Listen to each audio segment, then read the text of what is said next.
Welcome to Vermont Artists and Authors, where we interview great storytellers and artists from the amazing Green Mountain State. I'm your host, Barney Smith of Storycomic.com. We're honored to have with us the award-winning and internationally acclaimed author and journalist, David Goodman. It's great to be with you, Barney. So I reached out to you, David, because I know that you have you do a podcast that's connected to VT Digger, which is one of the premier news outlets that we have here in Vermont, and you also simultaneously stream this podcast through WDEV out of Waterbury, correct? Right. Yes. And I was, and one of the aspects of it, because, doing my research, you're a man of many hats. Not only are you considered, the godfather of backcountry skiing, you also do there's a lot of good education that you do on the dangers of autocracies, which was another one of the things that you're one of your passions about. Before we kind of dive into just really talking about how you write and the difference between journalism and writing guidebooks, do you want to give people a little bit of background on how you got into journalism and then also in writing? Yeah. Well, I really have my high school newspaper, Bayshore High School on Long Island, and its school newspaper, the Maroon Echo. That's really where I got my beginning. Although, if I'm to be honest, it predates that, something called Dave's Press, which was my publication chronicling the goings on of my family. And I had as subscribers our extended family and some neighbors. My grandfather, there were letters to the editor. This I started at age 7, and I was using a rudimentary copying machine that a neighbor who was an accountant, who was modern enough to have this little heat sensor copying machine where you pressed the heat sensitive paper on one side. It was quite a labor intensive process. But my grandfather wrote in to complain that I was charging for subscriptions more than Newsweek. I think it was $5 a year. And he pointed out that Newsweek was only $3.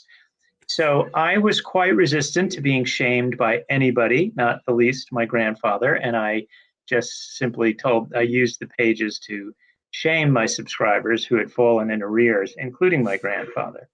So if I'm really to be honest, that is the roots of my journalism. In high school, I was very involved in my high school newspaper, which was kind of a bright spot in the school. It was a perfectly good high school, but the newspaper was a national award-winning paper, which was kind of a curiosity. And but it nevertheless kind of gave me the bug. And I, interestingly, did not do journalism in college, but returned to it immediately upon graduating and began freelance writing, and I have never stopped. So I graduate college in 1983, and I just started freelancing around Boston and writing for publications there, Boston Magazine. I was also an Outward Bound instructor in the summers, so the outdoors was my passion. And then I had done a story about the renaissance of backcountry skiing in the mid 80s for Cross Country Skier magazine, because it blended my passion. I was a history major in college, so it blended my passion for history, for outdoor adventure, and for telling stories. So it was sort of a historical piece about how there was a heyday of backcountry skiing in the 1930s. It went away and it was coming back there in the 80s.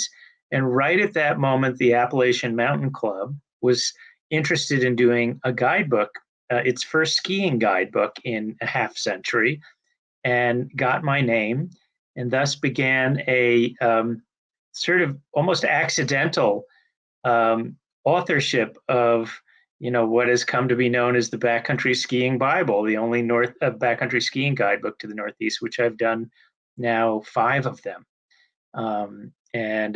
So there's that. But I have, was very involved in politics and activism in college and continued to be. Also wrote a book about South Africa's transformation from apartheid that came out in 1999 called Fault Lines. And so I have just continued to do both. And, I tell people that's the free and freelance. You are free to pursue. Maybe nobody else sees the connection, but it makes sense to you. So I'm really curious as well, because a part of it, as you mentioned, like the backcountry skiing adventures books that you come out, if I remember hearing in a previous interview, you kind of update that every 10 years or so as well? I do. The most recent one came out in 2020. If you told the 20-something David Goodman that this book that he was doing almost as a lark, I mean, when I got a call asking, they wanted to pay me, not much, but a little to ski and write about it, I would have laughed. And if you told me I would be doing it 30 plus years later, 5 editions later, I would have wondered what you were smoking. So this, as I say, has been kind of accidental, but I love it. And I think the thing that I love about writing about skiing in the Northeast, one is its rich history. It is the story of New England. It's the story of how New England rural communities were settled. And two, it's also about community. It's a way that people come together. And especially in recent times and during COVID, we saw just an incredible explosion in interest. And I think it's because people were really struggling for ways to come together that was safe, and they found it in the outdoors, and in winter they found it on skis. So I also, for me, it doesn't it still includes my passion for social justice issues and environmental issues. Skiers are the canary in the coal mine for climate change, and I do include in all of my books an invocation that if you ski and you love to ski, our habitat is threatened by climate change, and you need to be active to do anything you can to address those issues. So it all makes sense to me. It represents all the things I'm interested in. So as a writer, how different have you seen being able to see the different evolutions of that guidebook? Has it been a journey for you also to not necessarily see how the genre and the subject that matter that you're writing about has changed and evolved? You mentioned in another interview how Maine now is getting a larger backcountry skiing. Nothing stands still. I mean, as a guidebook author, it would make my life really easy if it did. I wouldn't have to go re-ski everything and research everything. Not that that's a hardship, but you do cover a lot of ground. The story of skiing, again, tracks with the story of conservation and environmentalism in the Northeast. You mentioned, in the very first edition of my backcountry skiing guidebook, which was called Classic Backcountry Skiing, came out in 1988. There wasn't a ton of backcountry skiing in Maine. Maine is intensively logged. And so finding, forest and mountainsides that weren't being plundered wasn't easy. But in the latest edition, Maine has been the site of the largest conservation effort in the Northeast, called the Maine Woods Initiative by the Appalachian Mountain Club, where they have purchased and conserved over 100,000 acres for many miles around Baxter Park, where Mount Katahdin is. And the result of that is this beautiful hut-to-hut skiing network that I've written about for the New York Times and elsewhere. So Maine has actually, 30, 40 years after I started this, has come to be a real gem in the landscape of backcountry recreation. How often do you go back and read some of your previous editions? And have you seen an evolution in even your writing style since '88? Well, that's a really interesting question, Barney, because I am constantly, when I'm writing new versions, I am editing the 28-year-old version of myself. Um, Fortunately, I mostly like the way that I wrote then. I mean, I do, I'm updating the information, but I do find that I keep, kind of the heart and soul of it. And while I hope my writing improves, like everything we hope in our lives improves about us, but I'm okay with, what I was saying and how I was saying it back in my 20s. So I actually enjoy reading my early writing, whether it's about politics or about the outdoors. There's an excitement, there's a freshness that comes through. And, I think one of the things that happens as you do something for a long time is it can be harder to get that excitement and freshness in your voice. You sort of develop a more professional voice and, do all the things that grown-ups do to be accepted in the world. So when I see the sort of unfiltered me, I kind of think, well, I'm lucky to have that, to work with. I don't have to smooth out the edges. Right. And so because you have such diverse subjects that you've worked on over the years, is there any specific ones that you feel that you're more passionate about that kind of recharges you? And there are other subjects that you actually utilize as kind of like a break in a sense, like I just need to relax a bit. This is write something to recharge myself again. I don't think I can ever be too impassioned. I think if I'm in that space, I'm in the right place.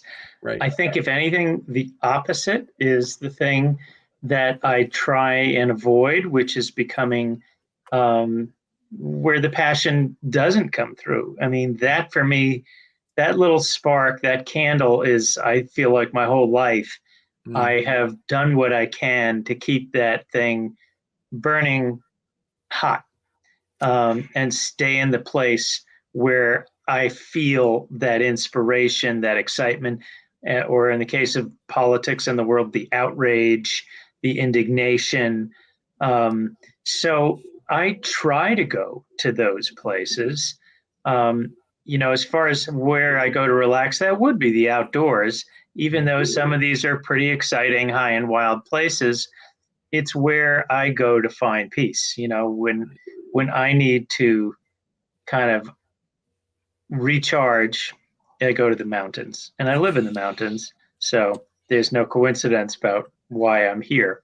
Um, and it was funny during COVID as Vermont experienced this land rush, I call it, of folks from the cities moving here and discovering, what I think many of us discovered long ago, which is it's a good place for the soul as well as for the mind and the heart. How for those that might be watching or listening that also might be writing and doing some other projects, what advice could you give them on how to diversify your time in the sense, because you do a podcast, you're also a freelance journalist, and you're also writing books. How do you balance your energy and your creativity and making sure that you're able to do everything successfully? Well, yeah, I kind of do it all at once. It's sort of what I do. I mean, I don't know, it's sort of like saying, asking a carpenter, how do you build houses, remodel kitchens, and, do all the things a carpenter does. And I do actually have high praise for carpenters. I do feel like I'm kind of building a house, and it has to be sturdy and beautiful and be pleasing to look at, or in my case, to read. Um, I don't really draw lines. It's all kind of just part of one a continuous process and creative process. I really enjoy the doing the Vermont Conversation, the weekly podcast and radio program, because it is a different medium, and I'm getting to interact with people like you. And it's I enjoy conversations. I've always enjoyed them. I guess that's why I'm a journalist. So this is an opportunity and Vermont Digger gives me enormous freedom to talk to talk to and about whatever I want. So I just consider that the greatest gift, and I hope that it's as enjoyable for people to listen to, because I am enjoying, and it can be a mix of challenging people, whether it's politicians holding people in power to account, or just exploring somebody's passion about something. I feel a responsibility to give a voice to people who don't have a voice, who don't have access to power. And, some of the Vermont conversations I'm proudest of are where I do that. Last year, gave an exclusive interview to a transgender student in Randolph High School who had been the subject of a national anti-trans attack. And this student never spoke up, was trying desperately to avoid being the target. And then somebody reached out to me to say this student who called themselves Rabbit would like to talk, would like to tell their story. And I felt, honored that they reached out to me, but also really moved by their bravery to finally speak up at great risk themselves. This is a 14-year-old young person who was, I had to say at one point in the program to remind listeners, you're listening to a 14-year-old here. This person with all this wisdom and experience has so much to teach us. So things like that, and talking to people who are living close to the edge and unhoused. I feel like that's when I'm doing my best work, when I'm giving a platform to people who wouldn't have a platform otherwise. So, I feel that's my responsibility. I sort of trace that back to when I wrote a book about South Africa under its transformation from apartheid. That grew out of, I was in college an anti-apartheid activist in the 80s. And at that time, the only thing we ever said about South Africa was to boycott it. And then after college, my then girlfriend, now wife, and I talked about traveling there. And I went to the representative of the African National Congress, that's Nelson Mandela's political party. It was banned in South Africa, but there was a representative in Boston, and I knew him, Temba Vilakazi. And I said, kind of sheepishly, so I kind of would like to go to South Africa, the place we're always saying boycott. And I said, what do you think? And he replied very quickly. He said, he says, I can't get in. I can't go there. He said, but you can. And if you go there, you have a responsibility to tell people what you see. So I have kind of taken that my whole life, that I have a responsibility to tell people what I see when I go to places that perhaps others can't go, whether it's the top of a wild mountain in winter or, a shanty town in South Africa. I still try and bring back those voices. And that was your book, Fault Lines, correct? Yes, Fault Lines, Journeys into the New South Africa. Regarding your podcast, how do you choose what guests come on, and how do you kind of balance importance of making sure that the story seems to be historical in nature, some of it capturing the moment and some of it trying to be evergreen? It's up to me who I choose to have on. I am a voracious news hound, so I am always reading, and things that catch my interest and that I think would be of interest to an audience, I alternate. Oftentimes I'm doing things that have a Vermont connection. Oftentimes I'm not, doesn't have a Vermont connection. I guess the thing is, it needs to be important, needs to be relevant, needs to perhaps tell people something they don't know, or tell people something they do know in a new way or with a unique voice. I don't really have rules around it.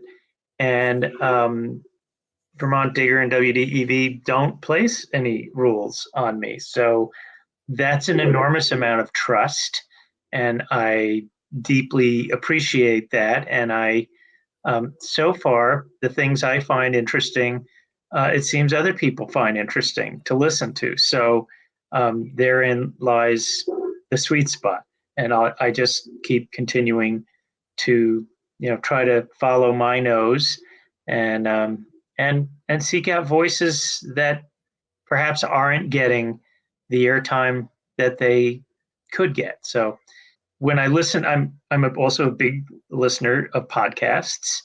And I always tell people, when you listen to the Daily, the New York Times podcast, which is, I believe, the most popular podcast in the world, I always tell people, make sure you listen at the end to what I call the cast of thousands. The producers, the sound design people, the editors, the fact checkers. And mine is very short. It's me, and I have one editor, and that's it. So mine is an example of what you can do with a lot of curiosity and determination, and a lot of trust that's given to me by the people who I work with. So you bring up the editor piece. How important is an editor to a writer? Oh boy, a great question. I feel like in my life, I've had very few I won't even say good editors. I mean, in the budget cutting that's going on in the world of journalism, sadly, editors, whose name you don't see, that great article you read or listen to, you don't necessarily hear who edited it. Sadly, editors are often the ones getting cut. They are, overworked. And the result of that is they don't edit. They'll kill a story if they think it needs more work than they have time and energy to have. But I love good editing. I love somebody making my work better. I love collaborating, really, and I've done a lot of collaborations, writing books with other people. So I really enjoy the collaboration process, and I really am sorry that I don't get enough of it because, boy, I feel like I can write a good first draft, but a good editor can just really make it sing. And it's not that often that I have the opportunity. It's also, an issue of trust, an editor trusting you that to tell the story well and to know that you can do it. And, places are just so understaffed right now that step is sadly being eliminated. So how often do you do collaborations on other works? I've done a lot of book collaborations. I've written 4 books with my sister Amy Goodman, who hosts Democracy Now! I just have finished 2 other books. One, I had 4 co-authors. It's called The Community Schools Revolution. And there was an education book I did before that with Mark Warren, a professor at UMass Boston of politics and education. So those collaborations are, people come to me, and if it's of interest to me and I like the person and feel like it's a tricky thing. It's not easy. It's a kind of, I won't say marriage, but it's kind of is for a period of time. So you're going to be really closely tethered to that person and to that topic, living, eating, and breathing it. So you want to make sure that it is something and someone who you're up for being bound tightly to. The book I just had come out this week, The Community School Revolution, was a 2-year-long project. I love my co-authors on this. I think what really makes it work is at its best, a collaboration work. It's working where, a collaboration involves passing something back and forth between yourselves. And to me, it's really singing when it's getting better on each pass. Sometimes you're fighting over it, and it's not necessarily getting better. You're just like fighting and arguing. I try and see that coming and avoid it. But when you can do that thing where, like a tennis match, where each time your stroke is getting better and stronger and more accurate because the person you're playing with is sort of setting you up to succeed, that's the sweet spot of collaboration. And so when you talk about some of these books that you've done collaboration with, do you like write a section to say, hey, David, we want you to write this is your topic, write about this? Or is your authorship kind of interweaved throughout the entire book? Everyone is different. Sometimes you are each individually writing sections and then swapping and editing one another. Sometimes you have independent authorship of large sections, and sometimes you're just trying to. I would say that just writing together, sitting side by side, and arguing over words, that's the worst. And I've done that. So I've done that, and I know not to do that. So I've kind of done every variation on this. And for me, at least, when a writer has the freedom to write and to speak in their voice and to tell a story, that's really optimal. You're letting them do their thing. So I try and structure the collaborations to where we're both doing that. We're all enjoying doing the thing we love to do and that we hopefully do well. And so how important is it compared to your journalism aspects of things where things seem to be specifically timely and newsworthy? How important is that when you actually do long form books, doing some level of prose or guidebooks, that there has to be a sense of evergreen to them in order to make sure that they actually last longer as compared to some journalism pieces? That's a good question in that, sometimes you're not that, when I'm telling the story of South Africa's transformation from apartheid, it's a pretty I have to assume that's a story people will be interested in for a long time just because it's a historic event. When my sister and I are writing about current events, the Bush administration, the Iraq war, that is a lot of people are interested because they're passionate about it at that moment. So that's a whole nother opportunity to engage with readers.